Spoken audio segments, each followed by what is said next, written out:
Good morning, good morning, good morning.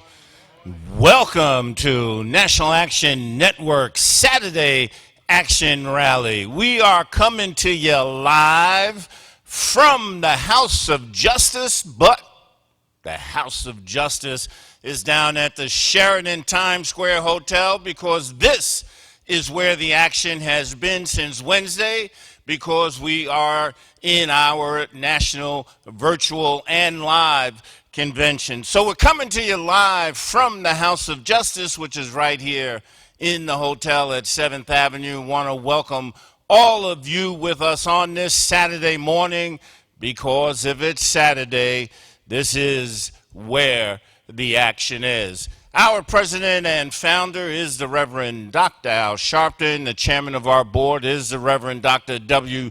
Franklin Richardson. I'm Attorney Michael Hardy. We'll be coming to you live from right here where the House of Justice is today at the Sheraton Times Square Hotel, and we're so pleased to be with you as, again, we have been celebrating our convention throughout the week. We have a great program this morning because we'll be hearing from many of the leaders of National Action Network and the activists in the organization from across the country. And it is Saturday, so of course it is our day where the second part of the program with Reverend Sharpton will be our Measuring the Movement, and then our Youth Day, where we will be cutting the ribbon for our Youth Day here at National Action Network, and you'll be hearing from many of the young people in the organization that are in the fight. So you want to call somebody, you want to tell them the action is on the air.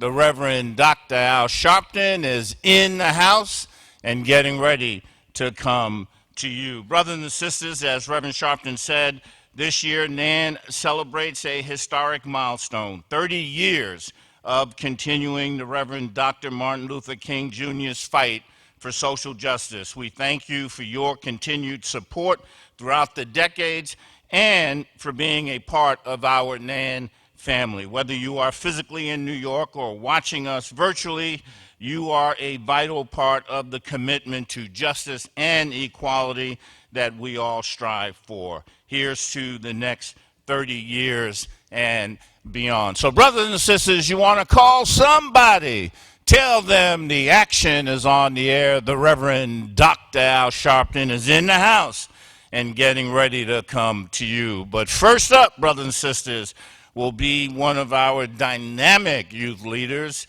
He is a minister. His name is Tyleek McMillan. He's the National Director of our Youth and College Division. Let's welcome him.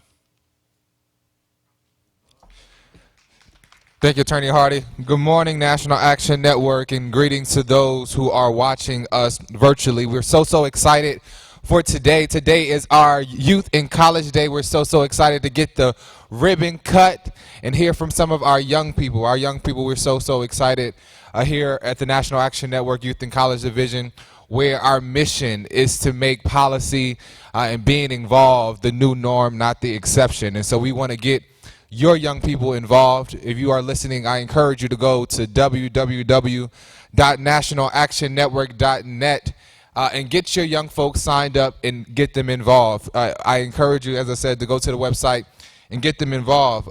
I feel, it's a hopeful sign. It's a hopeful sign for us to be optimistic, but it's never to be complacent, because I understand that complacency is the enemy of accomplishment.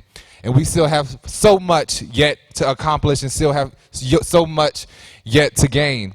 It's great for us to have, a new president. It's great for us to have our first black woman as vice president. It's great for us to have a Congress, and it's great for us to have a Senate. But I understand that we cannot become complacent in this moment. We still have so far yet to go, and we still have so much yet to fight for. I'm clear, and I say this all the time, I'm clear that Medgar Evers was not murdered on his lawn in front of his children, in front of his wife by the Klansmen, so we can hold positions and not power. I'm clear that Fannie Lou Hamer did not say, I'm sick and tired of being sick and tired, for us to wallow in places where they don't want us to be anyway. And I'm clear that Martin Luther King was not jailed in Alabama and knifed in his chest and shot down on a balcony in Memphis so we can bury our heads today. These things did not happen so we can seek position and not power. These things did not happen so we can be the Negro in charge of Negro affairs. But we still, as I said before, we have so far yet to go. We still have so far yet to accomplish. All the time, Reverend Sharpton often says it's not about a generation that knows it all. It's also not about a generation that has all of the energy, but it is our synergy together that makes this moment possible. This is an intergenerational movement. This is an interracial movement, and we want to get you involved. I'm clear when I used to intern at the Capitol for the Black Caucus, and I remember having conversations with my great fraternity brother, rest his soul, Congressman John Lewis. And I had a conversation with him one time, and he told me, we marched across the Edmunds Pettus Bridge, and they told us to go back. He said they told us to go back, but he said we can't afford to go back because we still have so much yet to go, and we cannot lose the momentum that we have gained. And I say to you, we cannot afford to go back, because our ancestors, we stand on the shoulders of sheroes and heroes whose names we know and names we do not know. And we have to continue to press towards the mark. I always reflect on this story about an elephant and a dog. An elephant and a dog became pregnant at the same time. And 3 months down the line, the dog and the elephant both became pregnant. And 3 months down the line, the dog gave birth to 6 puppies. And 9 months down the line, the dog gave birth to 6 more puppies. And the pattern continued on. And on the 18th month, the dog approached the elephant and questioning, are you sure? You sure that you are pregnant? And we became pregnant at the same time. I've given birth to 3 dozen puppies, and they are now grown. But then the elephant came back and told the dog, you do not understand what I am carrying. You do not understand that what I am carrying, when it hits the surface of the earth, people will yield in admiration. And I say that story to a lot of young people. A lot of young people get discouraged, and they get discouraged because when they walk in the room they're counted out for who they are, or counted out for their voice, or counted out for their experience.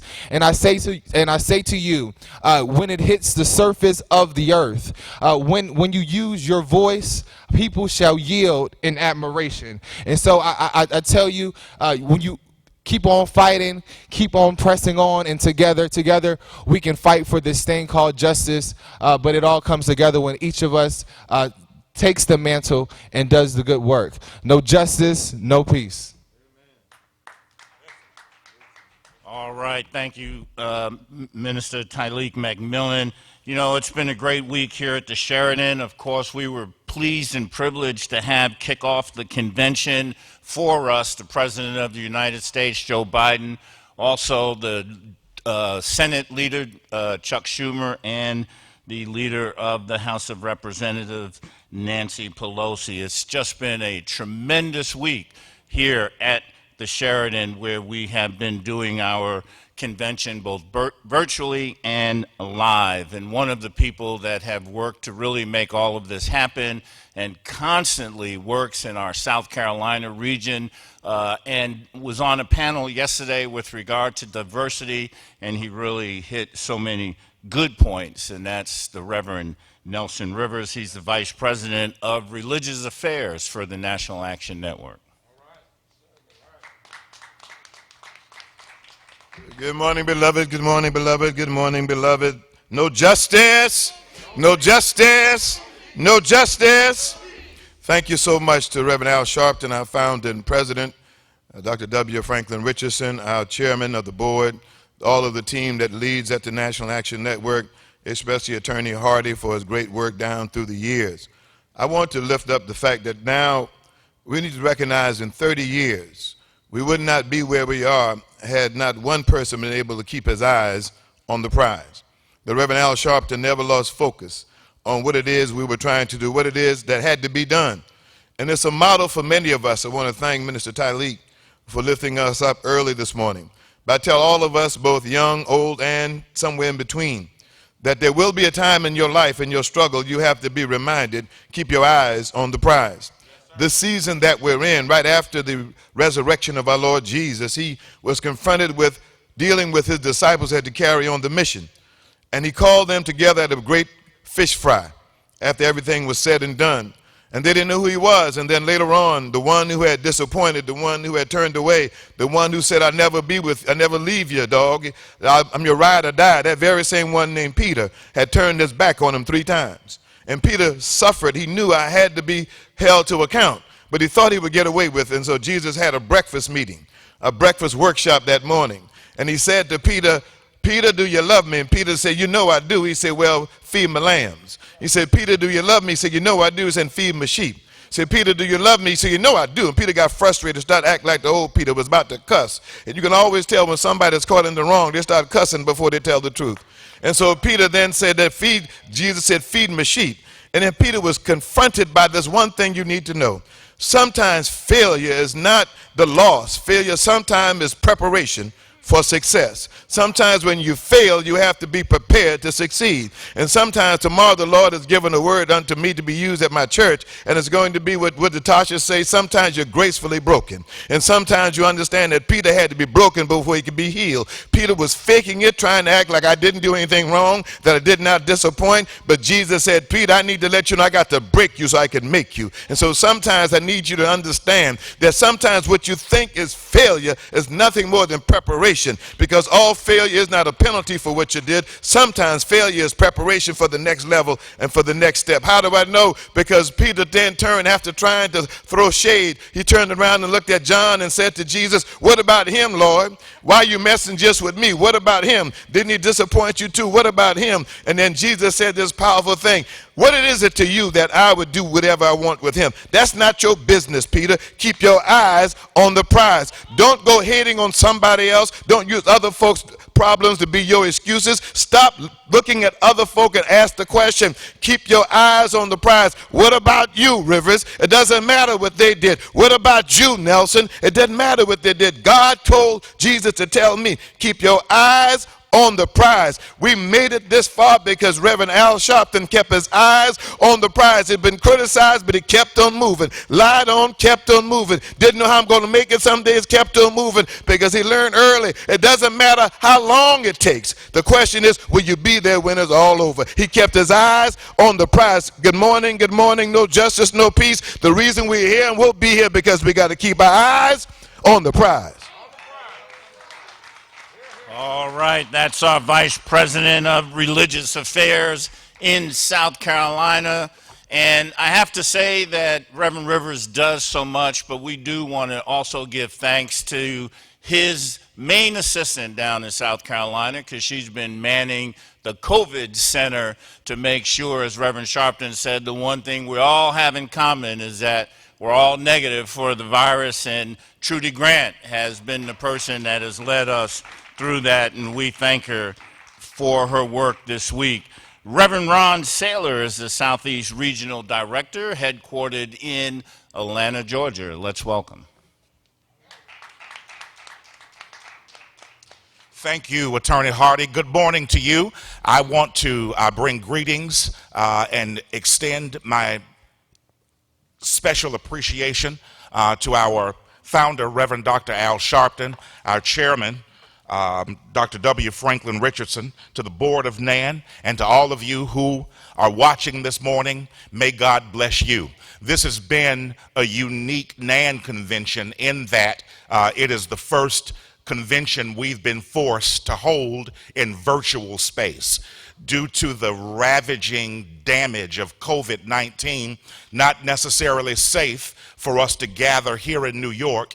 So the team has to be applauded for the first virtual convention NAN has ever had. And it has been one of the most informative, well-run, best organized conventions we've ever put together, because sometimes pressure forces you to be your very best self. And that's really the tension that our nation finds itself in. There is a pressure that is on all of us. And we know that whenever there is pressure on all of the nation, it's a vice grip on black people. When you look at what has happened with COVID-19, without a doubt and with beyond any question, African Americans have been brutalized by the impact of COVID-19 in our communities. That's something that we cannot necessarily control, but here's what we can control. We can control the fact that African American people in this country have been vaccinated at a rate almost 50% less than whites and other ethnicities. And our Hispanic brothers and sisters and other brown people have been vaccinated at a rate even less than that. That's something we can do something about. When you look at the fact that African American persons and people of color are more likely to not be able to have internet access to make appointments for COVID registration, more likely to find COVID vaccination sites in neighborhoods other than our own, more likely to not have transportation that's reliable to get to COVID site, and more likely to not be able to get time off work to be able to go take a vaccination anyway, all laying on top of the fact that there is still in our communities a skepticism and a skittishness related to taking a vaccine anyway. The point is, we got work to do. And I want to thank Reverend Al Sharpton. I want to thank the National Action Network for all of the work that we have done to make sure that people at least have access to the vaccine. Now, whether you choose to take it or not, and I hope you will, we ought to at least have access to it.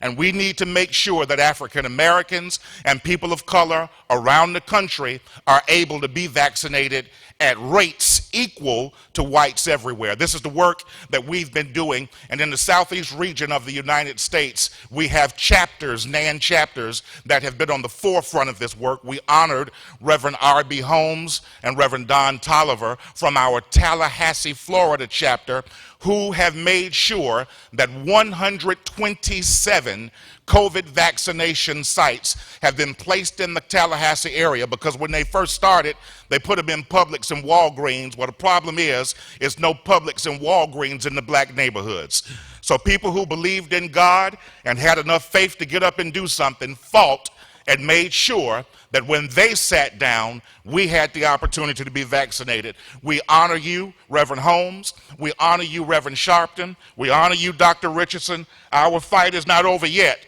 but when we sit down, it's going to look more equitable. The U.S. government, in my last observation, has spent $8 billion vaccinating American citizens against COVID-19.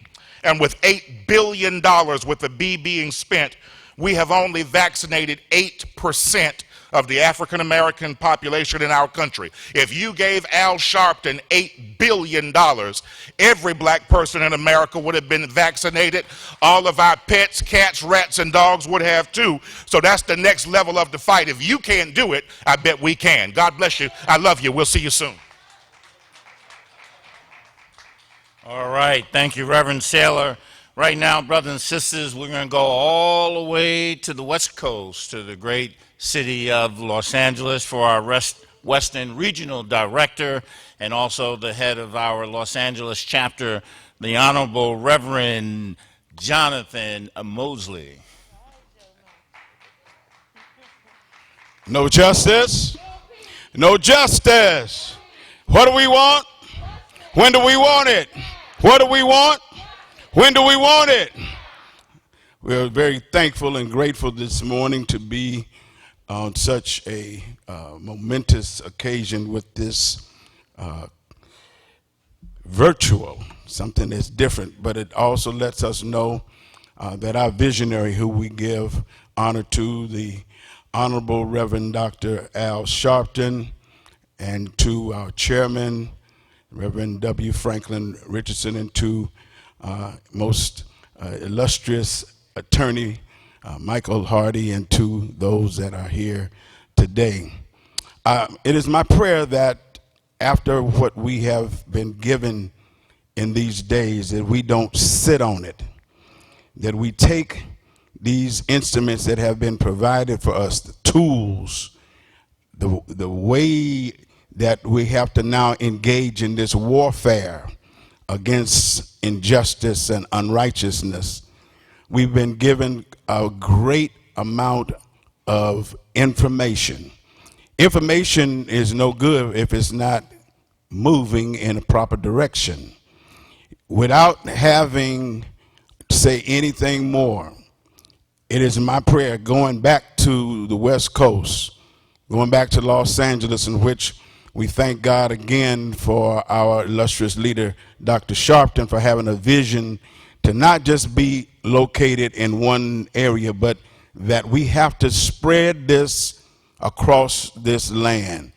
We've been fighting on many fronts, including during the time of COVID, giving out food, free food to the community. And now we are partnering with churches and different entities within the black community to make sure that our people have access to this vaccine. Let us not be weary in well-doing, for in due season we will reap if we faint not. Thank you so very much. God bless you, and keep hope alive. All right. Thank you, Reverend Mosley. We want to bring to you now our dear sister Felicia Simmons. She's from Asbury Park and heads up one of the New Jersey chapters there. Good morning. Good morning. Welcome. We greet you from where I'm from, Asbury Park, New Jersey. It's greetings from the shore. And I just want to talk about this experience of being part of National Action Network.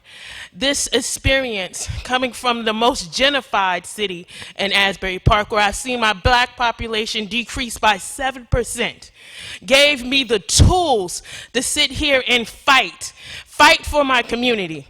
On the ballot, we took a referendum for rent control that they've been fighting since the 70 riots, where they tore down my city to never to be rebuilt 50 years later. For rent control, they've been fighting. We taken to the ballot, we had 10,000 people headed by the National Action Network to come to our shores, and the only thing that got tore down was the shackles of oppression from the Jersey Shore. That's the only thing that got tore down. 10,000 people, and we all came in peace, and we all left there where we tore down secret task force from the police. We tore down oppression. That's what we tore down. The tools that I gained from National Action Network has inspired me. A place where a single black mother like myself can take to the streets and cause the power to listen to me. That's what I got for Sharpton. We got to sit back and we got to say that it's for the people, by the people, and with the people.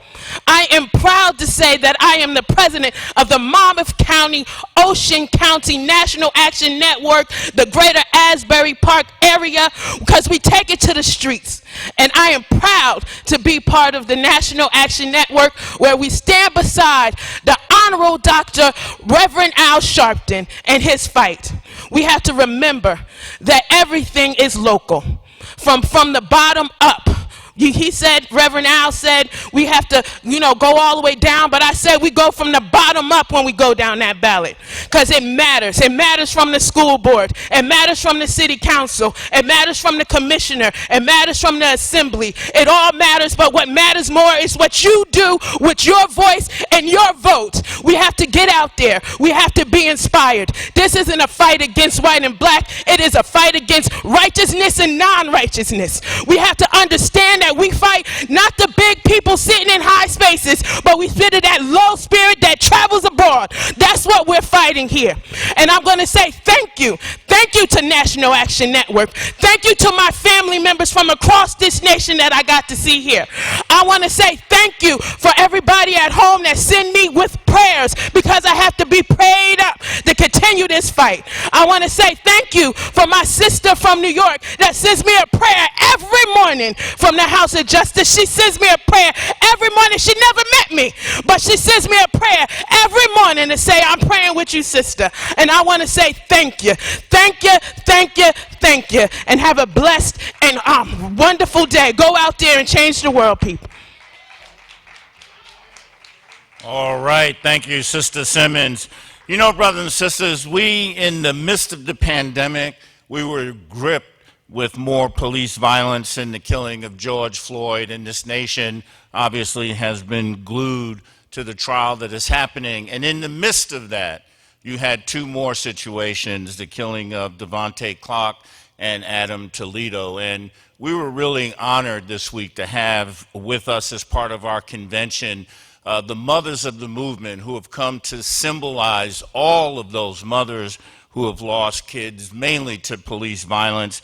And so we really want to thank Gwen Carr, Gwen Carr, of course, the mother of Eric Garner, Savette Clark, the mother of Stephon Clark, Sabrina Fulton, the mother of Trayvon Martin, and Leslie McSpadden, the mother of Michael Brown. All have stayed in the movement to continue the work to try, in the most recent situation, to make sure that this Congress passes the George Floyd Justice in Policing Act so we can begin to hold police accountable in the way that they should be when they violate the constitutional rights of the citizens of this nation. Right now, brothers and sisters, Dr. October Huntley, she's with the Irvington, New Jersey chapter of National Action Network.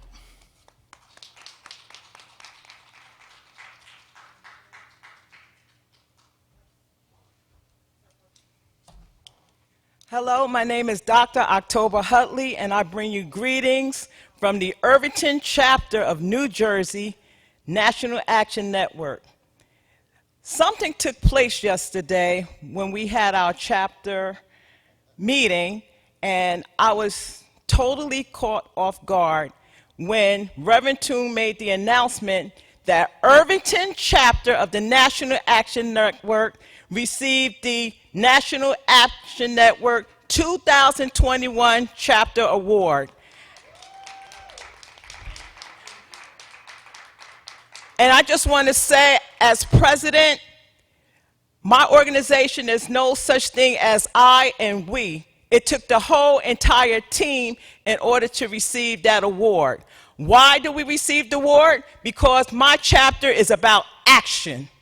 Last year, something took place around this time that we were not expecting to happen, and that was the pandemic, and everything was shut down. But let me tell you something. One thing that didn't shut down was my chapter. We sprung into action. We galvanized. We distribute food. We went to the senior buildings to make sure that they received masks, and also we distribute food to the entire township. And I actually have hold a unique position that I don't even know people know about. But I'm also the councilwoman at large for the township. So I'm able to work with the mayor, with the council, and with the National Action Network. We all work cohesively for the same mission. And that's to make sure that everyone is safe and that we have a clean township. So I just want to say to the Honorable Reverend Dr. Al Sharpton, thank you so much for creating this platform where we can actually participate and continue out your vision. Thank you. All right, brothers and sisters, we're going to go all the way up to the Canadian border where you find Buffalo and Niagara, New York, and their chapter leader, Janique Curry.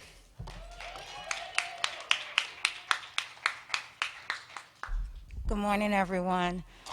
I bring you greetings on behalf of our chapter in Buffalo, Niagara. Our president is Reverend Dr. James Lewis, and I am honored to be here to be a part of the National Action Network. I give honor to the Honorable Reverend Dr. Al Sharpton, our chairman, Dr. Franklin Richardson, and all that participate and all that are here to be a part of the National Action Network.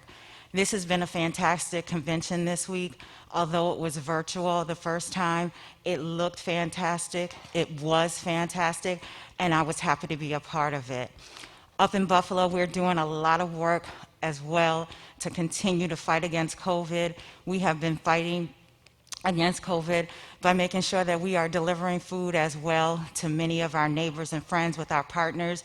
We partner with our Stop the Violence organizations, Back to Basic, and all the others that are continue to be out there daily in the streets serving food.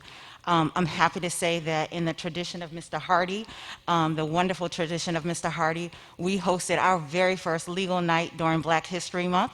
Our attorney, Rashid McDuffie, is out here with me today, and we are so happy that we were able to do that. And now that we have had some new legislation in New York, our next legal night is going to focus on making sure that we expunge the records of those who have been convicted improperly. So those are some of the things that we're working on in Buffalo, Niagara. We're pleased to be here. It is my great honor to work with Dr. Reverend Divez Toon as part of the National Field Team. I cannot say that that experience has not been the experience of my life. I honor him. I thank him. I thank Evangelist Regina Hunt, McCurry, and I also want to give honor to, we lost her this year, Reverend Mother Hunt, but the work will continue, and I thank you for all that we do here. All right, going back to Columbia, South Carolina, and our dear sister, Tiffany James. Good morning. No justice? No justice? Good morning. I am Tiffany James, and I bring you greetings from the Columbia, South Carolina chapter of National Action Network. I would like to thank the Honorable Reverend Al Sharpton and Chairman Richardson for giving us this space virtually and in person, social distance in person. So I give thanks for that opportunity. I also like to give thanks to my mentor, Reverend Rivers, and to Trudy Lucas and Reverend Toon. They keep me on my toes. So I like to thank them for the support that they give me and for always being there for me whenever I reach out. So thank you for that. So in Columbia, South Carolina, well, first, I would like to talk about this convention and how it's been such a wonderful experience. It's different from previous years, but I still had a wonderful time seeing my members in the movement, my sisters and brothers in the movement. But you know, one thing really stuck with me, and I was talking to Dominique the other day, and I said, Dominique, when you said what your father told you, that stuck with me, and I'm going to take that wherever I go, in whatever room I'm in. And what he said to her was, you cannot be big and small at the same time, right? And I'm like, you know what? That is right, because I serve God. And if I serve God, I can't be showing up small, I got to show up big, right? You can't serve God and mammon, right? Right, so I serve God, and so I'm going to show up big. So that's why I'm here in front of you all tonight. But in Columbia, South Carolina, we're doing some great things right now. We are working on the COVID-19 response in our neighborhood by educating our communities about the virus, the variant, and the vaccine. Because our community, as you all know, we're the hardest hit from COVID-19, and we are the ones that don't have the access to the vaccines. We're the ones who don't have the education. So what we do, we get scientists from Harvard University, from all over the world to zoom in and talk to churches, to talk to neighborhood leaders, to talk to school leaders, to talk to people within the neighborhood and bringing the information straight to them so they can be comfortable to take the vaccine.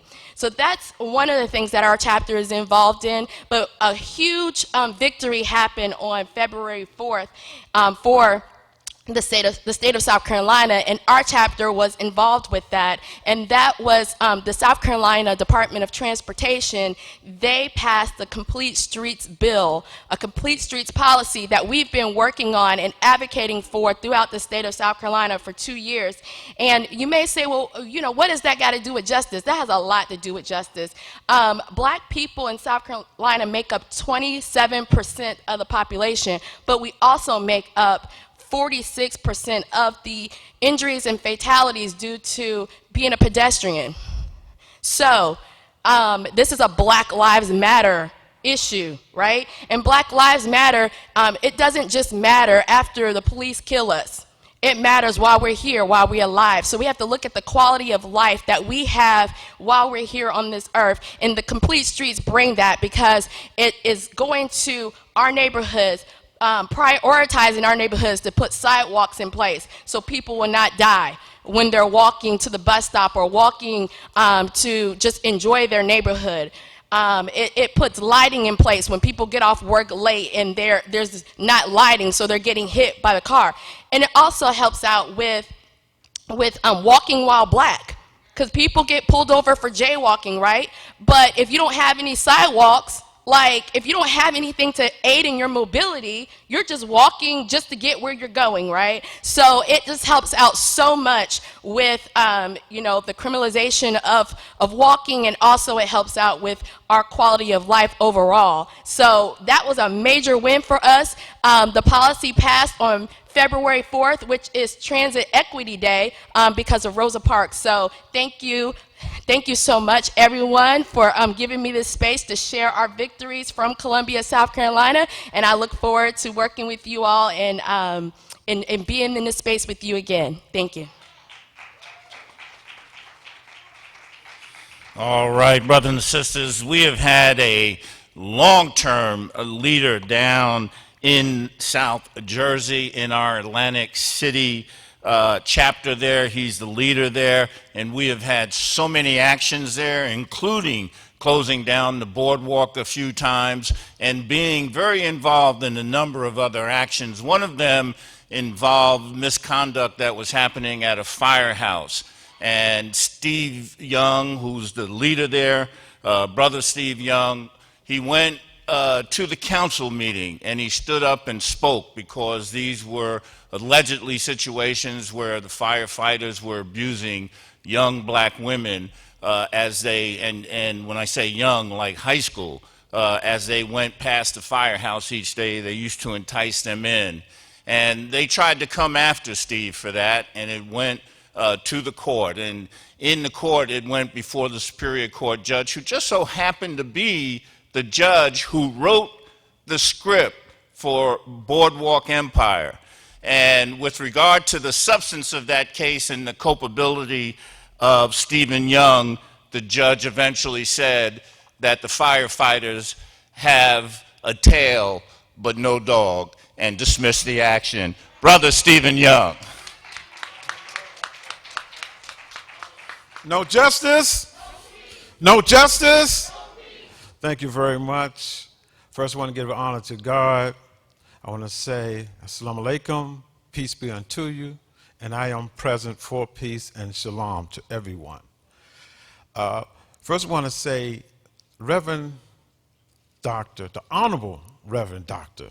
Al Sharpton, if it wasn't for that man keeping the peace in the street, these streets would be burnt down. Because he taught us the dream and the commitment of Dr. Martin Luther King and carrying it on. And I say to everyone, those jealous, envy, no good people that talks against him, come this way first. Because we're on the front line with these young people. He's on the front line with these families. He stays with these families. And if you're not showing up, shut up. And that's keeping it real, like Reverend Sharpton says. I want to say what's going on in New Jersey is a shame. We have a commitment from our young people. They said, listen, we're not only on the street, we're on the street beside them. We get locked up with them. And they don't see a lot of faith-based leaders. They don't see a lot of politicians, but they see the National Action Network. And we on the front line with them. But I tell you, when they said Black Lives Matter, and they was telling the governor that they wanted to paint Black Lives Matter on the boardwalk, well, they tried to sideswipe the truth, the children and the youth in the black community, and said, no, put it over here on another street. Now we find out they want to spend $36,000 of taxpayers' money to uplift Black Lives Matters off the street. What type of sickness is that? What type of government do we have that's so racist that they will spend $36,000 to erase the word? They're killing our young people. We have had over 10 police-involved shootings since George Floyd. And know what they say about all of them? They talk about the victim, like they do everywhere, but they don't talk about the officer that did it. And then they say they're investigating it. Because now we have a law that says the Attorney General office takes the investigation, not the county, not the internal affairs. Well, what good is that if we don't know what's going on? They do their press conferences and they say they're investigating. Well, how long are you going to investigate it?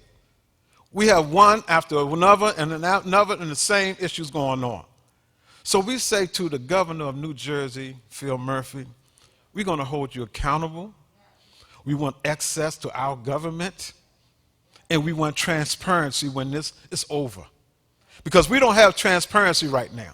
And there's a lot of things going on from the monies that's been sent all over the country with this stimulus money. These corporate businesses are getting the money, but they're not trickling it down because they have what is called corporate welfare. But what about the small people? What about the housing? What about the education of our young people? So we must take that stand, and we must stay united to fight like we never fought before, because our lives depend on it, and definitely the legacy of our youth. So I say to all the young people, hold tight. Don't get violent. Keep the peace, because help is on the way. I'm Steve Young. No justice, no peace.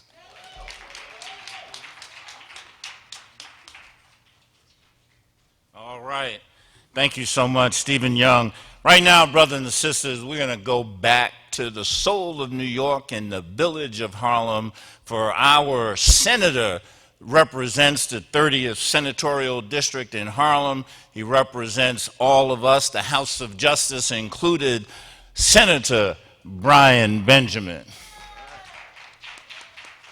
Thank you much, Reverend Hardy. I want to thank the Reverend Al Sharpton for keeping us uplifted.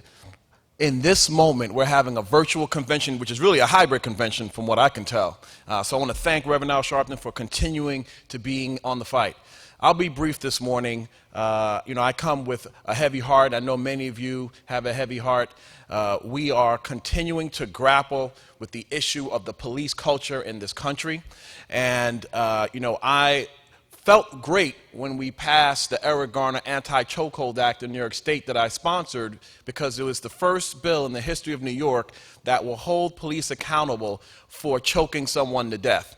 And I was glad for us to do that. But it is clear, it is clear that there is so much more left to do. And one of the things that is on my mind, and I'm going to be focusing on for the next few months, so I'll be telling you more about this as we move forward, is I want to start spending some more time on the issue of the police accomplice. As many of us know, if you are a young man or a young woman and you are accompanying someone who commits a crime, burglar, murder, rape, if you're an accomplice as a citizen, you do time too. If there's a bank robbery and you're the getaway driver, you can't say, well, I was the getaway driver, I didn't take the money out of the bank, so don't arrest me. You're getting arrested too because you were an accomplice. But somehow in this country, you can be an accomplice as a police officer and you somehow are free from scrutiny. I'm going to give you a couple of quick examples and I'll take my seat.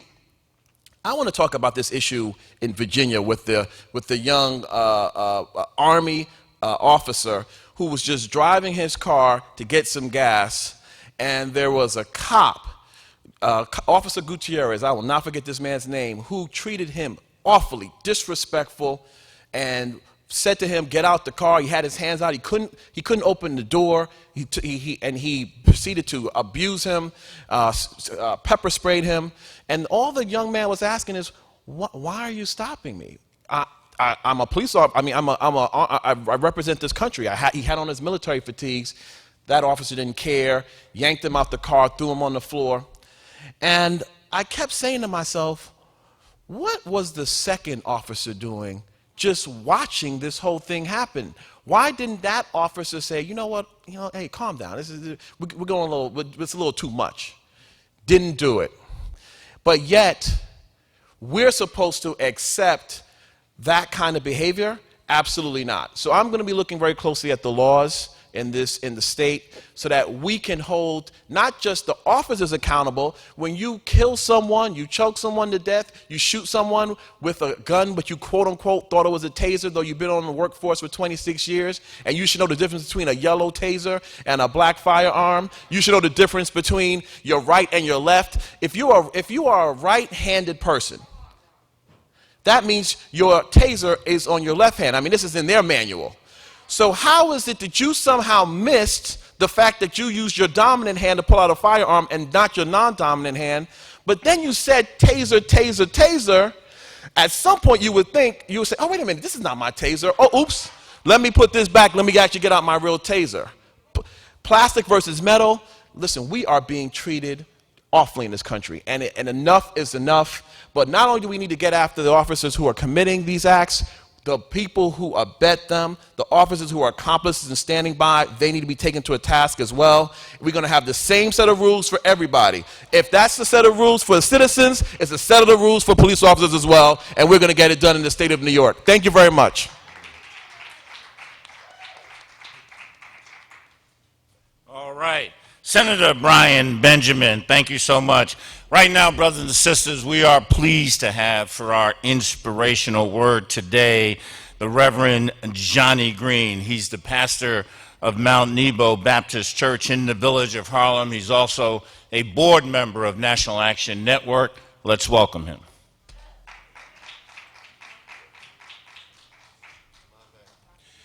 No justice, no justice. Amen.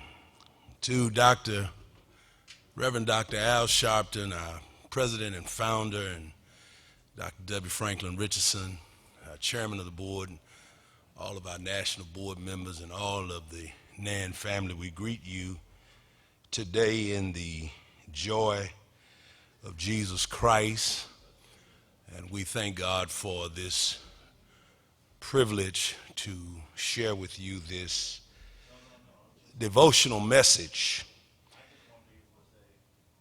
In the 16th, 17th, and 18th chapter of the Old Testament book of 1 Kings, we get a few snapshots of some characters of the Bible who represent a sad time for the nation of Israel.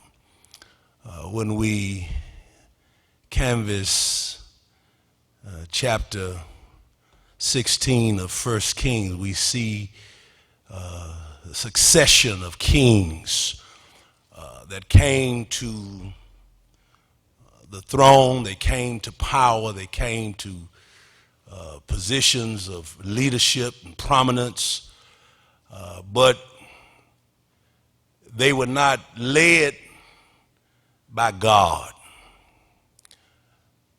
These leaders, many of them were what we call and label wicked kings who led the people down the path of sin and destruction. These leaders were leaders who did not obey the laws of God. These leaders were leaders who did not care very much about representing the God of Israel, the God of Abraham, the God of Isaac, and the God of Jacob.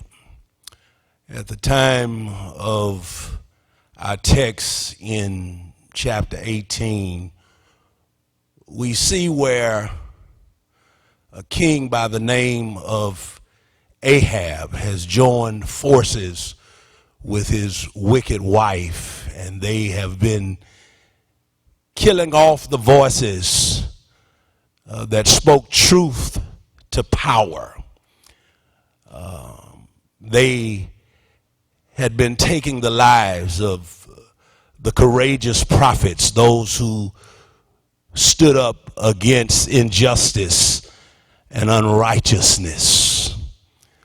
But in the 17th chapter of 1 Kings, we see a prophet by the name of Elijah. And Elijah is God's prophet. He's fearless, he's bold, he's audacious, he is a man of much courage. And when we look at the call of Elijah, it is a call out of obscurity. And the first thing that I want to submit to you today is that oftentimes the people that God uses to bring about change and to usher in periods of transformation are people who do not have noted resumes or noted curriculum vitae, or they do not have a impressive dossier. They do not have a resume that's littered with academical achievements. Such was the case of Elijah. God calls him out of obscurity, and when we really want to know about the upbringing of Elijah, all we have in verse 1 of chapter 17 is Elijah the Tishbite. And that proves to us that you do not have to have an impressive resume. You do not have to have an impressive dossier, impressive curriculum vitae to be used by God. Oftentimes, God uses those the greatest who he finds in obscurity. So we see the call of Elijah. But then we see the causes of Elijah. Elijah had a cause, and those who are tapped by destiny, those who are called, Dr. Rivers, by God, often understand that there is a cause. And one of the things that I appreciate most about this civil rights organization that we know as the National Action Network, for the last 30 years, this organization has found causes that led to transformation in society and in the communities in which we live. Elijah understood the cause. He understood that the people were not walking in sync with God. He understood that there were political power brokers who did not care anything about justice or equality. He understood that there was a marginalized people and there was a disenfranchised people, and he had to speak truth to power. So we see the call of Elijah. It's one of obscurity. We see that Elijah is a prophet who understands the causes of the day. But then we see the courage. In chapter 18, we see the courage of Elijah. Elijah was not timid. Elijah was not afraid of Ahab. He was not intimidated by Jezebel. He was not intimidated by the things that were happening that were not only ungodly, but they were unrighteous. And Elijah confronted Ahab. And we're living in a day and time where we have to confront systemic evil. We're living in a day and time where we have to confront organized religion that's been poisoned and polluted, sometimes by preachers and clergy persons, such as we have witnessed with the evangelical right, those who have partnered with the poisonous politicians like Trump, who spreads the evil of Trumpism, Elijah stood up. And you remember the prophet Obadiah. He, along with Ahab, was looking for grass to feed the cows and the mules. And he encountered this courageous prophet by the name of Elijah. And Elijah said, "You go tell Ahab that I'm ready to meet with him." It took courage on the part of Elijah to call for this meeting. It took courage on the part of Elijah to speak truth to power, and it's going to take courageous voices today in our day and time to speak truth to power and to address systemic evil, police brutality, police misconduct, the killing of black and brown bodies all over the length and breadth of this nation. Like Elijah, we must stand up and voice God's side. We must stand up and we must say to the powers to be that be, no justice, no peace. But not only do we see the call of Elijah one out of obscurity, not only do we see the causes that he represented in chapter 16, 17, and 18 of 1 Kings, not only do we see the courage of this prophet, but we see that this prophet had to deal with unavoidable conflict. There comes a point in time, my sisters and brothers and members of our NAN family, when we cannot avoid conflict. There comes a time where we must not consider the risk or the cost or personal loss, but we must be willing to say when we are called out as troublemakers. You remember that Ahab, when he encountered Elijah, he asked, "Are you the one that troubleth Israel?" And Elijah's response was, "I am not the one that's troubling Israel, but you are the one that's causing the trouble." Oftentimes there's an identity problem with identifying the real culprit, the real individuals who are behind the injustice and the unrighteousness. And so we must be willing to stand up. We must be willing to call for confrontation. We must be willing to go to Mount Carmel and call for a showdown. No justice, no peace. No justice, no peace.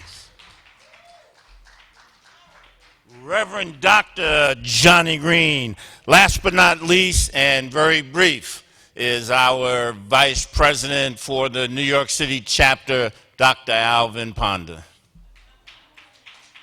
Thank you, Attorney Hardy. I will be brief. What a great way to follow a great preacher, Reverend Green. Before him, listeners and viewers, you got a bird's eye view of the structure of perhaps the most effective civil rights organization in this nation.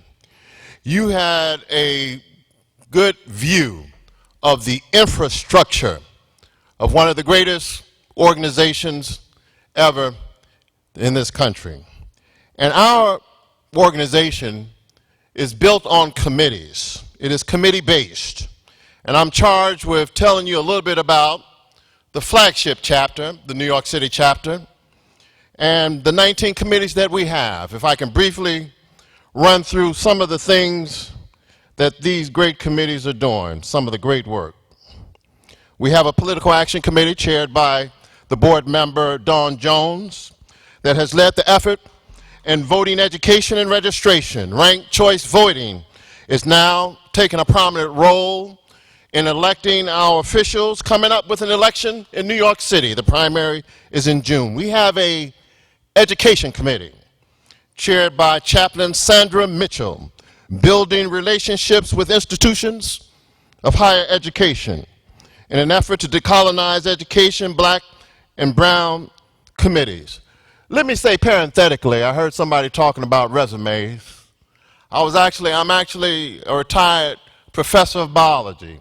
and I serve on the Education Committee.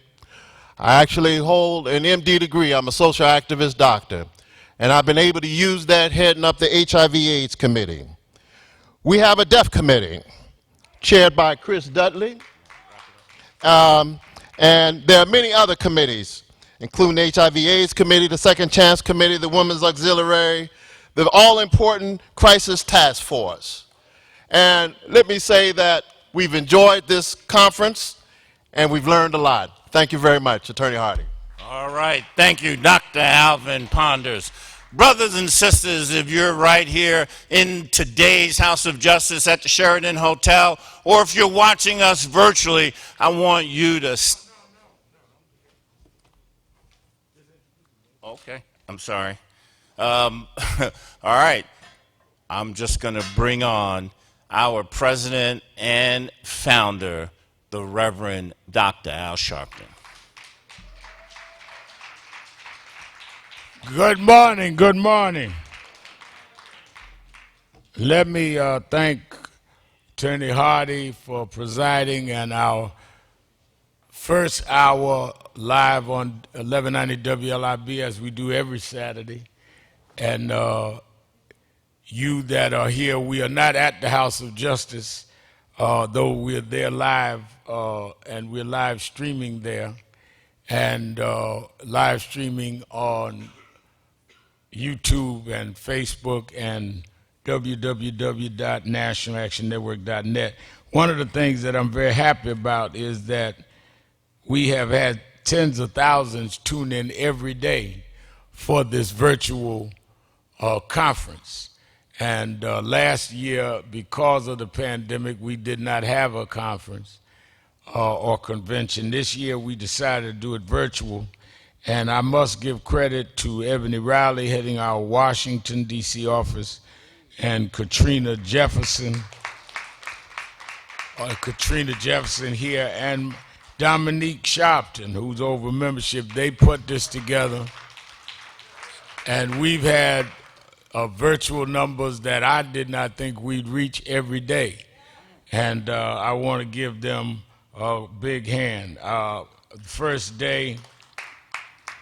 The first day was on, we had everyone from President Biden speak to Attorney General Garland speak to the Speaker of the House, Nancy Pelosi, to Chuck Schumer, then Ben Crump and the Mothers of the Movement, then on and on and on. Our legal panel with Attorney Hardy, then on, we've had 12 secretaries and cabinet members and the ambassador to the UN. So it's been a successful, our media panel of everyone from Charles Blow to Cheryl Wills to you name them, and a very successful week. And we end the day, our young people this afternoon and evening with their youth panels, though they've been intersected, our Reverend Rivers and our religious leaders, the new presiding Bishop of the Church of God in Christ, the heads of the Baptist organizations. Last night, Bishop Noel Jones and Bishop Jordan. So it's been a great convention. You that have come from around the country, we were only allowed 150 people in the hotel total, including staff, press, and everybody. That's the bad news. So it put thousands on the virtual. The good news is, though, that everybody in here is COVID negative because you had to be tested to get in here. So this is one of the few sessions I've been in a year that I could bump everybody's hand and not go run and wash my hands right away, because I know y'all been tested because y'all couldn't get up in here without being tested. Some folk didn't come because they didn't want to be tested. And I said, anybody don't want to be tested, I don't want to talk to after, because you've got a reason you don't want to be tested. We, every year though, on our last day, have measured the movement. Part of the movement is the intersectional relationship between existing legacy organizations. One of the things that I think has weakened many movements is we have this kind of competitive spirit rather than a cooperative spirit. And learning that if we all ride down our lane and all understand we headed to the same place, that we will all get there. And the only time you have an accident is if you switch lanes without a signal. And one of the things that we've tried to do in National Action Network, and this is our 30th year, we'll be having the 30th anniversary in October, though we started in March, but we're going to have a big to-do in October after the pandemic lets up a little more. But one of the things we've tried to do in those 30 years is work in unison with others. And our legacy organization, I remember when we started in 91, and we were in the middle of the fight for justice in Bensonhurst with Yusef Hawkins. NAN was founded marching in Bensonhurst. And now we, 30 years later, are in the middle of the fight for justice for George Floyd. And on this Monday, we'll be closing arguments on George Floyd, and on that afternoon or evening, the judge will charge the jury, and we'll be there until the verdict comes back. I'll be going out there Monday morning. Been talking to family every day. I've been out there 3 times. We have prayer with the family every day, and we'll be with them until the verdict comes. If the verdict comes Monday, Tuesday, we don't know. Or Wednesday, we just don't know. And we're going to have to be there to Thursday anyway, because Thursday I'm doing the eulogy for young brother Wright, who was killed right up the about 10 miles away in Brooklyn Center, Minnesota. So when we look at the fact that in this one period of time, we've seen what has happened with John J. Wright, the trial of George Floyd. Now we have the case in Chicago, another person shot in Oregon. We are in very serious times that we cannot afford not to have operational unity. And in that spirit, we've always ended the last day with Measure the Movement, where we get the leaders of those traditional organizations, and they've always honored that, and we come to theirs to sit with us and let's talk about what everybody is doing in their respective organizations. They're members of NAN, I'm members of theirs, because it's all about our being together. So let us go forward and begin that. We are joined now live on also Impact Television.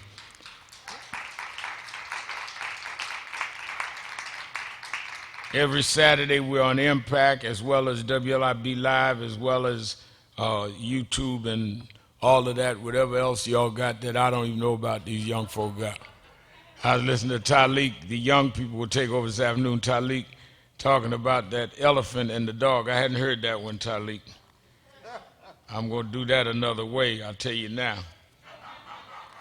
You're going to hear that again, but it's going to be sharpenized. I'm going to use that. Let us welcome our panel of legacy organization leaders.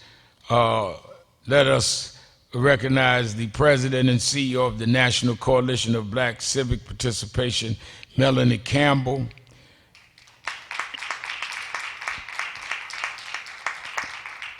Damon Hewitt, the acting president and executive director of the Lawyers Committee on Civil Rights under the Law.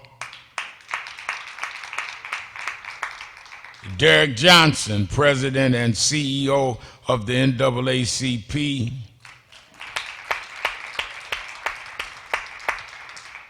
Queen Mother of Black America, Dr. Janetta Cole, chair and national president, National Council of Negro Women. And here in the at the convention site, we're honored to have our brother We used to call him the 61st Senator, Wade Henderson, the interim president and CEO of the Leadership Conference on Civil and Human Rights. And no stranger to NAN and no stranger to Black America, the president and CEO of the National Urban League, the one and only Mark Morial. Let me start by asking the panel to give us, as I've outlined, the immediate challenges around the policing, from the case of George Floyd to the case of Brother Wright now in Brooklyn Center, to the case in Chicago. What approach does your organization take, and how do you define the time that we're in and where we need to go to deal with policing? We have the George Floyd Justice and Policing Act. We have state measures. Explain to us exactly where your organizations are moving and where we collectively need to move at this time. Let's start with Melanie Campbell. Thank you, Reverend, and thank you to National Action Network for this opportunity. It is always an honor to be with my colleagues and all of our folks in the movement. My organization, National Coalition on Black Civic Participation, of course, Black Women's Roundtable, we follow you. First of all, we follow National Action Network and support of the work that you do on the ground when it comes to these issues around policing and criminal justice reform. And also, of course, our legal organizations as it relates to when it comes to legal strategy around these issues. So what we've been doing, we just hosted our 10th annual Black Women's Roundtable Women of Power National Summit. It was one of the critical issues that we pushed for our day on Capitol Hill, which was, of course, virtual in this time, as one of the key issues. Rev, we do research every year, partner with our Essence magazine, and one of the last 3 years, the top 3 issues of concern for Black women, why we wanted to vote, what we wanted the elected officials that we voted for to address, the #1 issue for us has been racism, systemic racism, structural racism, eradicating that. And #2 has been criminal justice and policing reform for the last 3 years. So for us, and then the third is COVID-19. And so for us, we know from a policy perspective the importance of that. And so our goal is, one, to work in coalition with you and others who lead in this kind of work, but also from leveraging the Black women's electoral power to push from an advocacy perspective to make change, and that change has to happen now. And of course, lastly, working with our young people through Black You Vote, who are on the ground out there fighting every day on the ground and being on the front line along with you and many others around these issues, and supporting our young leadership, investing in them, putting funds into their organizations to help push this so we can make the change, the systemic change that has to be made so they can stop killing black bodies with impunity these days. All right, let us hear from Mark Morial, National Urban League. Hey, Reverend Sharpton, thank you very much. Let's give Reverend Sharpton a big round of applause. Give him a round of applause, and I want to thank Reverend Sharpton for his friendship, brotherhood, and just indefatigable leadership in every instance. So, Reverend, thank you for having me back again. Let me quickly characterize. We are in a state of emergency. State of emergency. State of emergency. State of emergency. And we're dealing with 3 pandemics. COVID, the economic downturn, 11 million people are out of work. And thirdly, the pandemic of racial justice. And the tip of that pandemic is the violence that our particularly young men have had to confront at the hands of those who sworn to protect and serve us. It's a pandemic, and it continues. And what can we do? Number one, we cannot be quiet. We cannot be quiet. Our voices have to be raised, and we must take the mantra that we are going to confront it, call it out, and work for change by any means necessary. Let me underscore non-violently before some of these pencil pushers take it out of context. But we have to be unflinching. When I saw the 13-year-old boy, when I saw Dante Wright, my stomach turned. And all I would say is, one context about now is, 5 years ago, we fought for body cams. We didn't win that battle completely, but many, many, many more police departments require body cams. These body cams are giving us a front seat view, Reverend Sharpton, to what happens, which is important because in the old days, we always confronted the big lie. He threatened me. He grabbed for my gun. And we never knew what happened because we were trying to defend the integrity of a dead person in that instance. So we cannot be quiet. What do we want to fight for? It's a re-envisioning of public safety. How public safety takes place in our community. It goes beyond law enforcement. It goes to an economy, it goes to jobs, it goes to quality housing, it goes to ending health disparities. It goes to ending redlining and investing in our communities.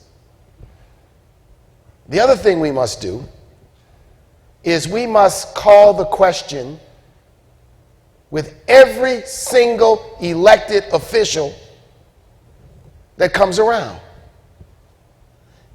Whether they are running for the city council, the mayor, for Congress, the United States Senate, are you committed to ending police violence and reforming the system of criminal justice in this country? And what do we want them to do? If they're a federal official, we want their commitment to the George Floyd Justice and Policing Act. We want their commitment. And look, it is not perfect because there's no such thing as a perfect law. But it is a measure where we're saying to the Congress, go on record in support of something. It's passed the House twice. Now it's pending in the Senate. Join our fight to put pressure and elevate the message of the George Floyd Justice and Policing Act. What else can you do? Just last week, Reverend, in Maryland, the Maryland State Legislature passed a law in Maryland which repealed the Police Officers' Bill of Rights and made a number of other changes, and the vote was strong enough that in Maryland it was done notwithstanding the veto of Republican Governor Hogan. So state legislatures can do something. So all I will say on this, and we will come back to this, Reverend Sharpton, you've been on the front line. I sit each night and day and pray for justice in Minneapolis. And I'll say this, I watched the case, and in my early career spent a lot of time in the courtroom. Keith Ellison's prosecutorial team did a thorough job. They not only presented evidence, they presented corroborative evidence on every single element. And I watched the defense's presentation. And there's a term they use down in Texas that I think best describes the defense's presentation. All hat and no cattle. It was an empty suit with a discredited witness who sought to suggest that carbon monoxide poisoning killed George Floyd, and he hadn't even read any report that said that there was any carbon monoxide, and the jury shouldn't believe a word he said. So we'll come back to that, but this is a time for us not to be quiet. This is a time that we have to understand that the work goes on and the struggle continues. Thank you, Mr. Morial. Let's go to Dr. Janetta Cole of the National Council of Negro Women. Brother Rev, I'm profoundly grateful for this opportunity to be with my sister and my brothers in struggle on this panel. You, Brother Rev, have on so many occasions, you have found just the right way for us to understand a situation, and then importantly, for us to move in reaction to that situation. I'm raising that up because I'm thinking about your words, Brother Reverend Sharpton. Get your knees off of our necks. This is a moment that we cannot describe as unique in the 401 years that we have been in the United States. But it is a moment which echoes the persistent, violent racism that Black Americans suffer from. When we all saw those moments that we can count as minutes, 1, 2, 3, 4, 5, 6, 7, 8 minutes and some seconds taking the life of George Floyd. I know that in the collective memory of Black people, we saw a lynching. And so this is a time, as Brother President Mark Morial said, when we have to stand up and speak out, but we also have to be exceptionally organized. And I could not find the words to say how important it is that the legacy civil rights organizations are in such lockstep communion. You see us here, missing our sister Sherilyn. You see us here, dear sisters and brothers, at this important National Action Network convening. But know that we are in constant touch. And know that to the best of our abilities, when we come together, we check our egos at the door. This is not about which civil rights organization is the best. This is not about which began earlier than another. This is about the exceptional power in collaboration. And so the National Council of Negro Women stands in complete solidarity with the legacy civil rights organizations in calling for minimally the passage of the George Floyd Justice in Policing Act. How right, Brother President Morrell, is. There's no perfect law.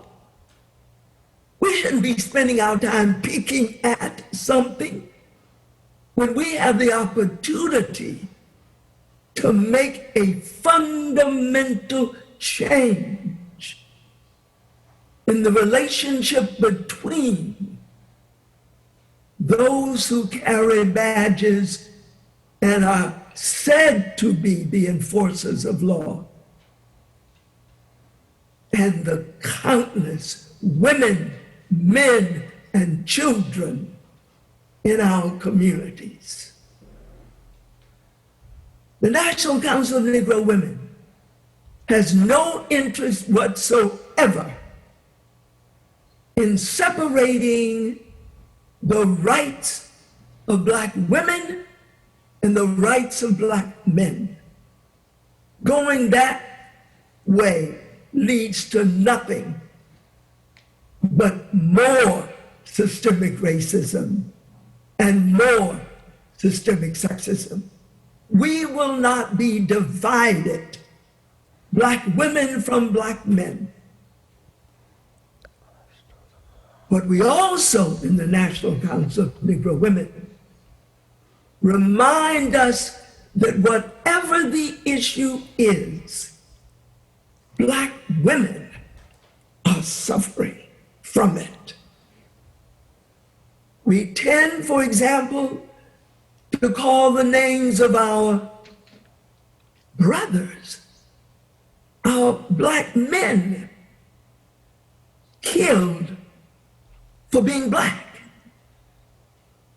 That's some black woman's son. That's some black woman's partner. And when, for no justifiable reason, police shoot into the place called home of Breonna Taylor, it's one of us. And so if there ever was a time when we in the civil rights organizations must be in lockstep, it is now. And I want to say to my sister Mel, to all of the brothers who come together, we are so much stronger when we're together than when we are separated. Finally, thank you, Brother Rev, for all that you do. It's not clear to me how you do it. In fact, I have a theory that somebody actually managed to clone Reverend Al Sharpton. And that's why we see him everywhere. That's why there is no issue of importance to black people when he is not there. And so with profound gratitude to you, Brother Rev, the National Council of Negro Women is ready and able. Thank you, Dr. Janetta Cole. Let us now hear from my brother Derek Johnson, President and CEO of the NAACP.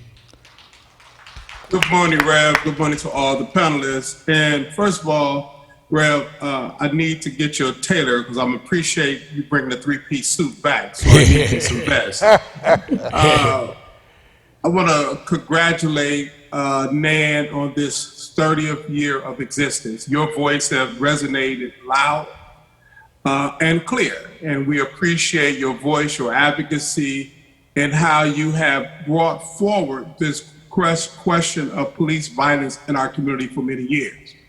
And what's at stake here is a question of trust and safety. We lack trust in far too many communities across the country around the very agencies our tax dollars are paying for. We're not feeling safe in our communities with the law enforcement officers who sometimes show up on our block at our door.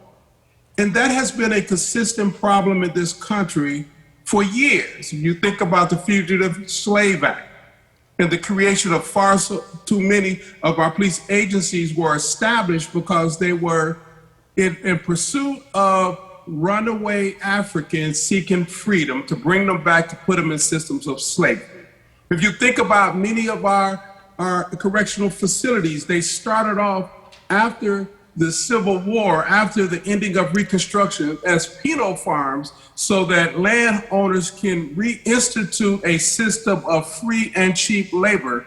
If you think about even the founding of the NAACP, it was reaction to lynching that was taking place across the country. In fact, on average, there was a Black person being lynched every day. And in many of those cases, they were done in the public square where people would gather around and view. And a part of the folks carrying out the lynchings were law enforcement officers who would get people out of the local jail, take them to the square for the public lynching. If you think about what happened over the last 7 years, those were law enforcement agencies and or officers acting with a level in which their badge became their shield to protect them from accountability. And what we must do is hold people accountable. That's why the act that's moving that's in the Senate now becomes so important, that we do away with qualified immunity. That's why it's important that there's an establishment of a federal registry so we can identify police misconduct. So the officer in Virginia who caused that assault on a U.S. military lieutenant cannot be fired there and go to the neighboring jurisdictions and be hired because his record won't follow him. We must build more trust in law enforcement agencies so our communities can be safe. That only happens if we have federal policy infrastructure in place to do that. And the Fraternal Order of Police is not our friend in that case, because until there is accountability, and I wanted to say whether it's with the jurisdiction or the individual, there must be accountability, because people will go up to the limits that are allowed. And for our communities, through the history in this country, we have allowed people to operate under the color of law, under their badge, to create harm against our people. So to you, to Nan, and to all the work that you have done to bring attention to this, not was just this most recent series of episodes, but you have been a leading voice in this space. For the NAACP, we recognize very clearly, social justice isn't a competition, it's an opportunity to lend your voice for equity and justice. And if people choose organizational vehicles to raise their voice, we should celebrate that and figure out how best to align our voices, because history has taught us none of us have the total solution. All of us have a piece of the solution, and we should bring all of our pieces together to come up with the solution. Thank you, Rev. Thank you, Nan, for your Thank you. Give a hand. Let us hear now from Damon Hewitt, who is the acting president and executive director of the Lawyers Committee on Civil Rights. Thank you, Rev, for your leadership. Thank you, fellow leaders, for all that you do and welcoming me into this community, this circle of trust, of leadership, of action.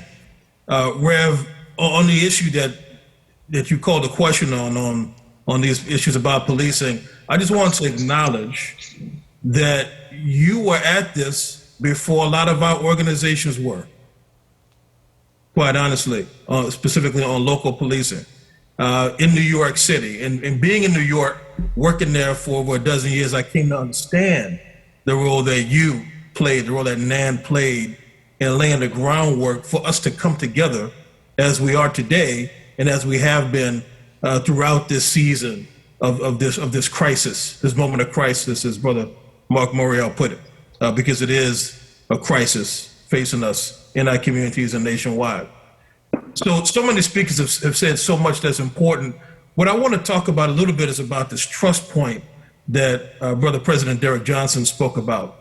We hear a lot from, including our friends who work in law enforcement, about trust, about, well, we need, community trust. And it's almost as if they want us to trust them, but they don't trust us. Yeah.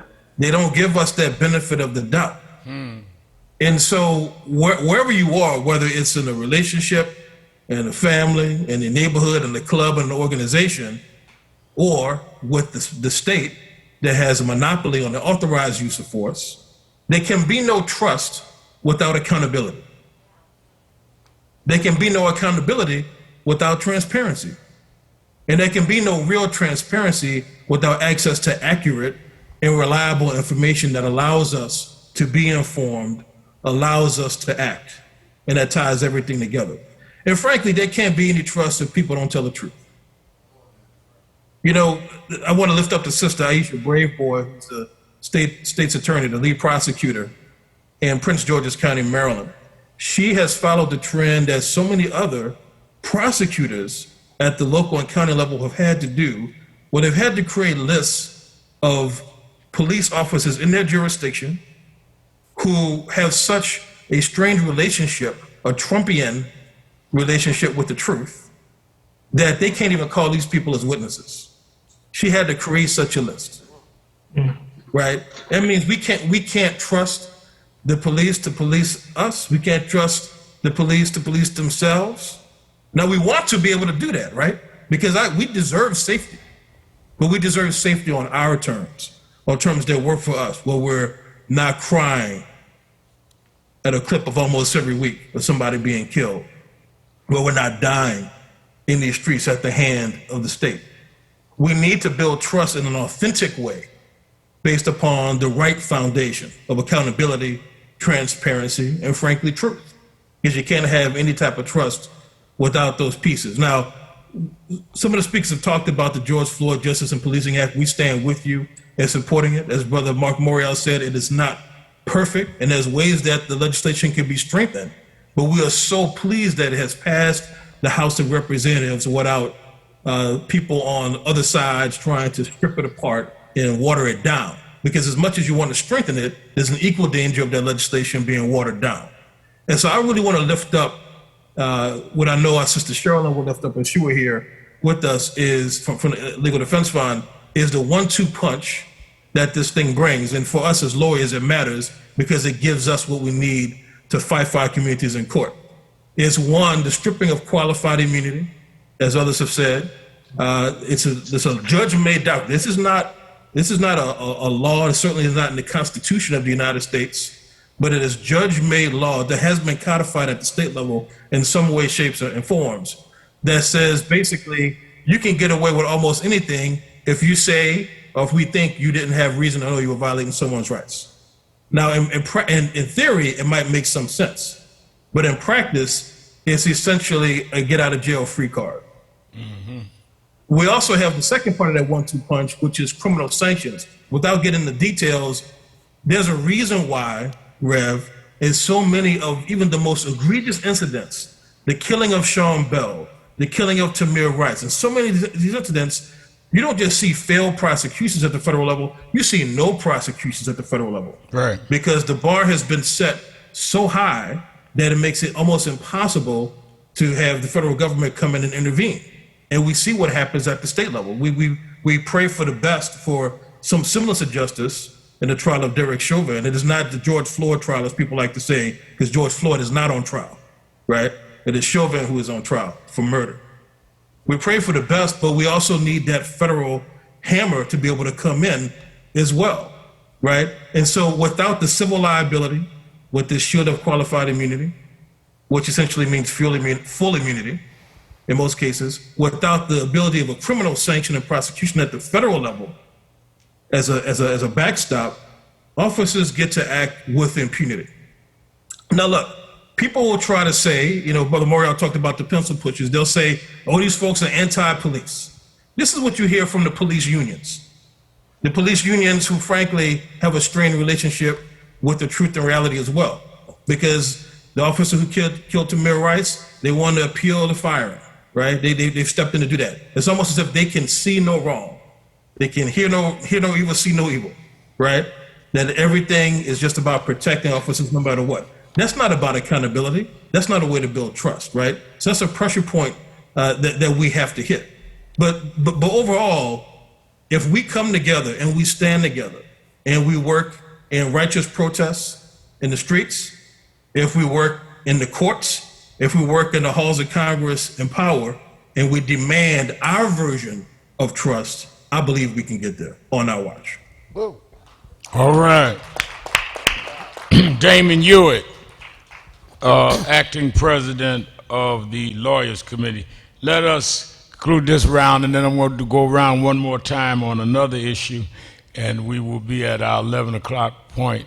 Let's hear from our 101st Senator, Wade Henderson. Oh, good morning, family. Good morning. It's good to see all of you here. Reverend Sharpton, thank you so much for your leadership. Thank you for convening this important panel of the leaders of the so-called legacy organizations, the organizations that, when taken together, have helped drive the change that we as a people stand for when it comes to American democracy. We are the heart of building the more perfect union that we celebrate in the songs and legends of this country. I'm honored to be a part of this panel. We're missing this morning the voice of Sherilyn Ifill of the NAACP Legal Defense and Education Fund, an integral part of our broad community, and when taken together, it is such an honor to know that we have the support of the African American community in speaking for the collective interests that we share. So I'm honored to be here this morning. As Reverend Sharpton said, the Leadership Conference on Civil and Human Rights helps coordinate the legislative strategy to advance issues like the George Floyd Justice and Policing Act and other bills that affect the interests of our community. Brother Morial this morning talked about the three faces of the pandemic that are affecting the country today. The health crisis that we know is evident all around us. The economic crisis, on whose backs we in fact carry that burden. And the crisis for racial justice in our country. Those three elements of the pandemic indeed have been devastating. But there is also a fourth element of the pandemic, and that is the pandemic for American democracy. Democracy is in peril, folks, like never before. Now, starting in 2016, from 2016 to 2020, we had a president who came to us and said, well, vote for me. What do you have to lose? What do you have to lose? Well, 560,000 deaths later, knowing that the black community has borne the burden of this pandemic more than any other group. The irony of having us designated as, essential workers, but treated like crap in the job, in the salaries, and the protections that we get, it's a horrible reality. I remember looking at some of those rallies that used to take place every week, and someone at the helm would lean over and say, oh, where's my black? Where's my black? And he'd say, well, I love black people. I love them. Yeah, well, look at all the devastation he has caused. He loves you all right. He loved you like a tornado loved a trailer park, okay? And so we know that you can say a lot, but unless you are bringing change to the table, then you are not doing anything for our interests.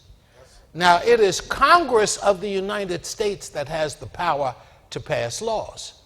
And while we love Joe Biden and what he has done at the start of his presidency to elevate concerns of racial justice and to talk about protecting our interests, it's going to take more than just one man, Joe Biden, to bring about the change that we need. A lot of that change rests in Congress. It is only Congress that can pass the George Floyd Justice and Policing Act. It is only Congress that can ensure that the American Recovery Act that brings jobs to the community and dollars to the institutions that we serve, it's only Congress that has that power. And right now, we are in serious danger of losing democracy as we know it. The first stage of that was the big lie that was told for the last 2 years, that if someone lost the presidency, it could only happen by virtue of voter fraud. That was the big lie. And that big lie begat an insurrection that almost brought down the American government on January 6th. Haven't seen anything like it since the War of 1812. That was the last time the U.S. Capitol had been breached.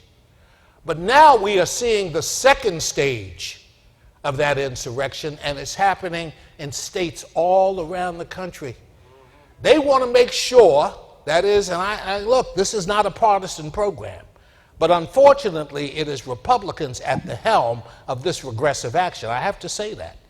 When I look at what happened in Georgia with legislation that has been passed that has the effect of disenfranchising black and progressive voters to make sure that Georgia will never elect another African American senator in our lifetime, like Reverend Raphael Warnock, pastor of Ebenezer Baptist Church.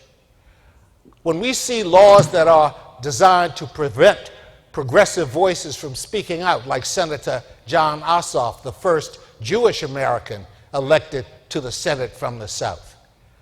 And when we see that effort being repeated in states like Texas and Arizona and Michigan and Florida, we know that if we close our eyes for just a minute, we will be shut out of this process like never before.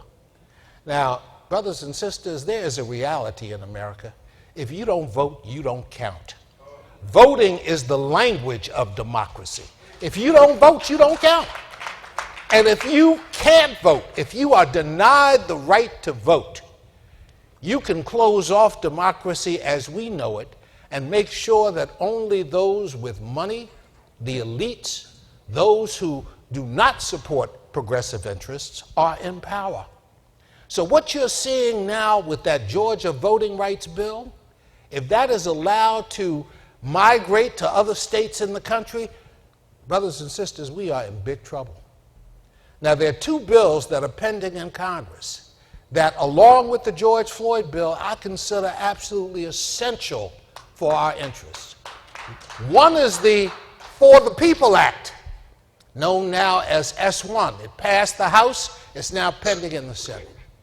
The other is the John Lewis Voting Rights Advancement Act, named after the great John Lewis, and that would restore the Voting Rights Act of 1965 that was dealt a virtual death blow by the Supreme Court back in 2013. If we don't get those two laws fixed, if we don't stand up for democracy as we know it, the chances of getting the George Floyd bill, the chances of getting the economic recovery that is absolutely essential, the chances of getting the jobs that our community so desperately needs, and the chances of getting the respect that we deserve in the country in which we live. If we don't get these bills passed, we are in serious trouble. So our efforts, our collective efforts, are being devoted, yes, to the passage of the George Floyd bill, but also to the passage of voting rights laws that we know are absolutely essential to our interests. And so the Leadership Conference is proud to stand with our brother and sister organizations, part of the legacy groups that Reverend Sharpton has done so much to bind together and to speak with a unified purpose. If we cannot deliver those interests in the next year, while this, the 117th Congress, the Congress that was just elected back in November, if we don't do that, then you might as well close shop, guys, because the truth is we won't be able to sustain ourselves against the forces, the regressive forces that are committed to turning back the clock in everything we do. And you see evidence of that in lots of ways, big and small. That last White House gave license to white supremacists to take off their sheets and hoods and speak up openly about a country that no longer exists. Thanks to us and thanks to the demographic change that has taken place, we stand on the cusp of producing the America of the 21st century that we embrace and support. But brothers and sisters, we have got to wake up and recognize that if we don't speak up and if we don't mobilize our communities, black women and black men together, speaking up and bringing truth to power, we're in serious trouble. So I'm going to stop by saying this. I think Reverend Sharpton has done a phenomenal job in helping to bring collectively the legacy organizations, the organizations that have driven change in this country since 1909 when the NAACP was founded, up through the present time. Those are the groups we together with the people who are here in this audience, both present and virtual, are the real heartbeat of change in this country. And we have got to assume our rightful role in saving democracy. It was Jim Clyburn, congressman from South Carolina, who saved American democracy by endorsing Joe Biden at a time when his campaign was in serious trouble. And that's not intended as a partisan comment. It is a recognition that this presidency has had a different view and attitude toward our interests than the previous occupant. So, brothers and sisters, I'm going to stop here. I want to thank you for your support. Wade and Henderson, your leadership. give him a hand. Appreciate it. All right. We're about 10 minutes before we have to close and our TV switches to our youth panel, but I want to give everybody 2 minutes, and I'm going to switch from being president of NAN to being host of Politics Nation. I'm going to hold you to 2 minutes like I do on TV. By the way, this evening, Ben Crump is going to break some news on Politics Nation, as well as we're going to do reparations with Congresswoman Sheila Jackson Lee. Here, here. So when I slip out from the youth, it's because I have to go do my show. We want to give everybody 2 minutes to round up, particularly mentioning, as Wade did, about the vote. 47 states have proposed new voting laws in one form or another. So let's go around for an end run, 2 minutes each. Let's start with Mark Morial, National Urban League. Very quickly, I think something interesting has happened in the last week, and that's been the mobilization of a number of business voices, Reverend Sharpton. But it's important to recognize that that took place because a group of black business executives, led by Ken Chenault, Ken Frazier, Ursula Burns, and Bill Lewis, decided that they were going to speak out and really call out corporate America to take a stand on democracy. What is important is that what we are trying to do in support of the protection of the vote is build the broadest possible coalition of people who want to protect the right to vote, the essentiality of democracy. Wade referenced it. For me, January 6th is a day of American disgrace. January 6th is a day that told us that for some, democracy is not the aim. Power is. Power is. So we have got to fight and fight in all of these states at the national level. But let me tell you what stands in the way. H.R. S1 and H.R. 4 would stop this suppression in its tracks. What stands in the way of that is the Senate filibuster. So you're going to be hearing more about that. We can get to 51 votes in the United States Senate, because we have the power that the people gave the new majority, along with the vice president, to be able to do this. But let's keep this issue high up on all of our radar screens. Now, it might not be happening here in New York. There might not be a voter suppression effort here in New York, but where there isn't, we ought to be fighting to tell the legislature to expand access to the ballot, to do everything possible to make it, if you will, yes, easier for people to be able to vote. So this fight has got to continue, and once again, we are in a state of emergency. Melanie Campbell, 2 minutes. Thank you, Rev. Thank you for this opportunity. Very quickly, I did all that my colleagues have stated, especially around if you cannot get these voting rights bills passed in this Congress, in this calendar year, we face all of the backlash, what is happening on a state level in all of the state elections and all of the congressional races that'll happen in 2022. The midterm election is already here. And we have to, when I say, do black voting 365.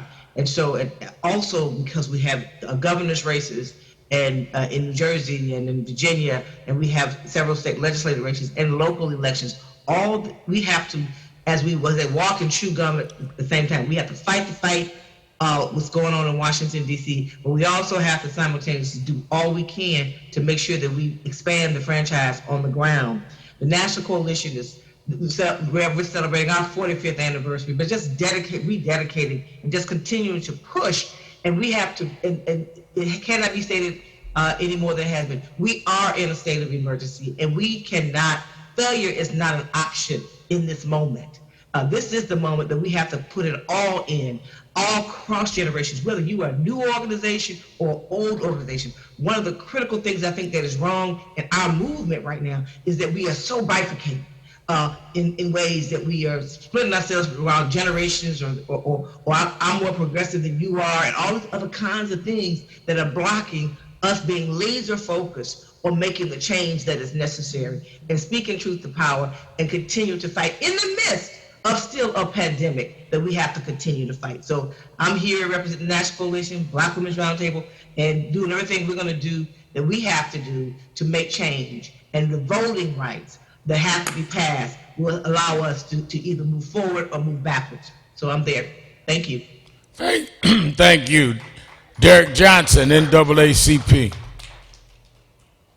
Thank you, Rev, for pulling together the panel. 3 very quick points here. 1, Black folks need a reason to turn back out in 2022, and I think the administration have had a good start.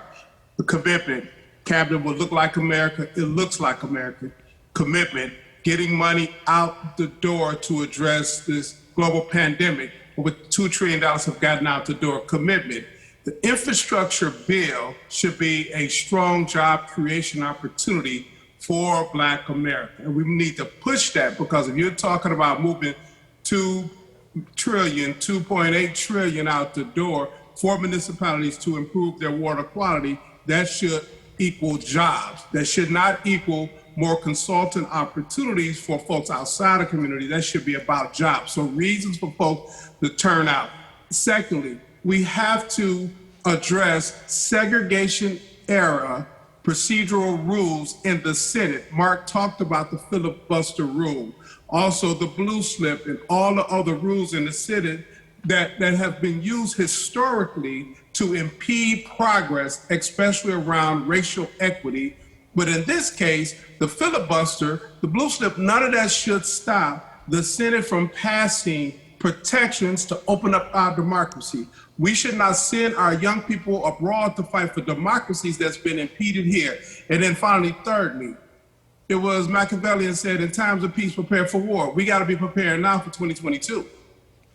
We won in November, but preparation is now for 2022, but that preparation must be aligned with folks feeling the opportunity of a new administration. We can't tell people go vote if they ain't feel it in their pocketbooks between now and November. So prepare for war in this time of peace. Thank you, Rev, for the opportunity. Thank you. Janetta Cole. Dr. Janetta Cole. My brother Rev, it seems to me that if we ever wanted to acknowledge our power, it is now. What we are seeing in Republican-dominated state houses is a reaction to the power of black people. We showed up and we voted. Indeed, we made it possible, not only for Joe Biden to be in the White House, but for a woman of color, a black woman, a woman from India ancestry, to be the Vice President of the United States of America. We did that. But because our power is so obvious, the reaction, the pushback is severe. But that's all right, because when they go low, we have learned we go vote. That's right. All right. Damon Hewitt. Rev, guest, it's not just about elections or any elections, it's not just about the vote. It's about votes, voices, vitality of black people. And that's all about power.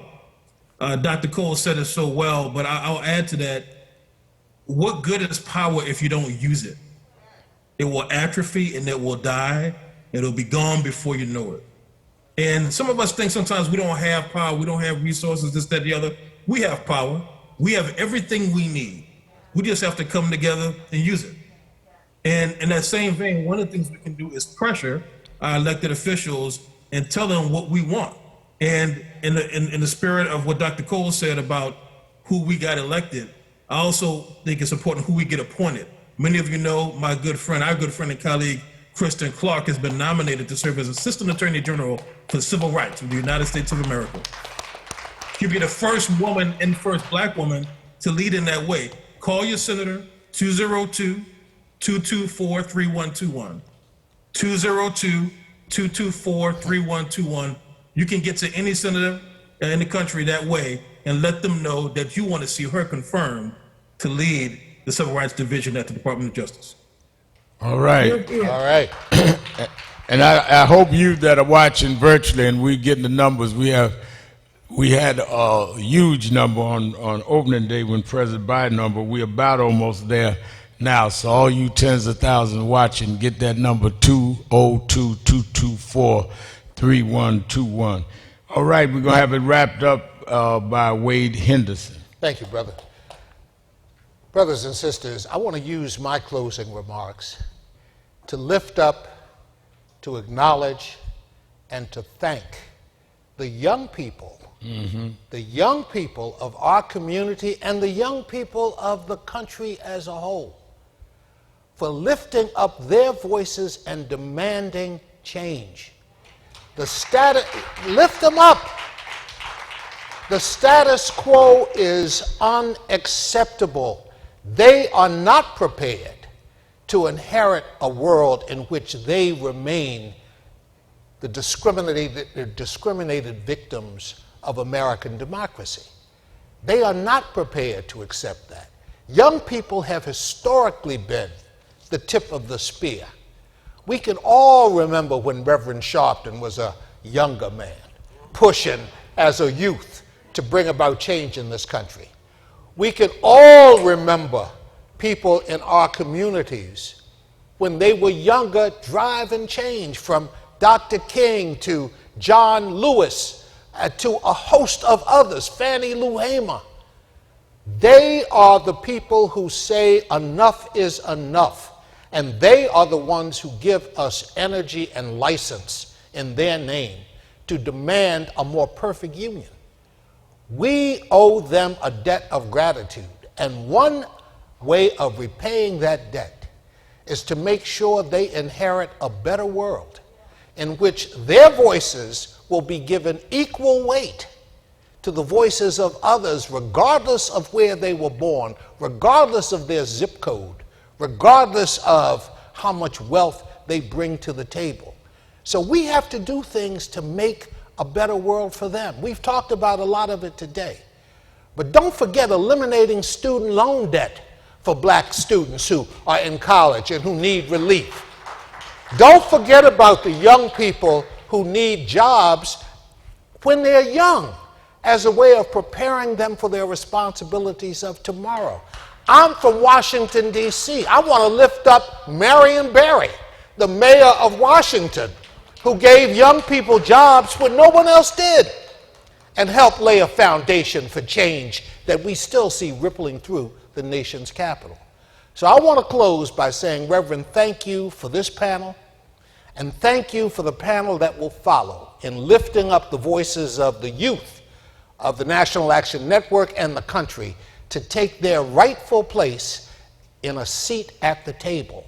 That's what they are demanding, and that's what we have an obligation to give them. Thank you, brothers. Thank you. Let me say this in closing, and then our youth, we have to do a clean out for COVID, and then the Youth Day starts. But we want to be mindful that we are supporting UN Ambassador Linda Thomas Greenfield, who spoke here 2 days ago. They're attacking her for saying how the country was founded on white supremacy.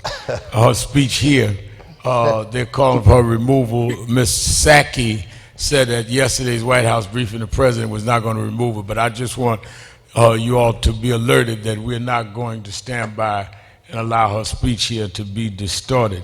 And I also want to emphasize, as Youth Day starts, after they do their sweep for COVID, every one of the legacy organizations have a youth department, a big youth department in many of them. One of the things they try to separate us is young against old, like the legacy groups don't have young people. Our youth director, youth and college director, Minister Tyleek McMillan, is 24 years old. And some of the people that are claiming to be the youth leaders are in their 30s or 40s. He tell them, y'all are old enough to be my mama. So let's not play the game. NAACP has a strong youth and college division. National Urban League. Let's not play these games. We're all intergenerational organizations and work with other organizations. But I think that we cannot afford to be divided. You that are watching, you've seen the organizations that have been here for a while and will be here a while longer, because it is needed. If you want us to go out of business, stop racism, stop double standards, stop white supremacy, and we can go on and do other things. Thank you. Let us do what we'll be instructed by those. Thank you. Thank you to my panelists. Right.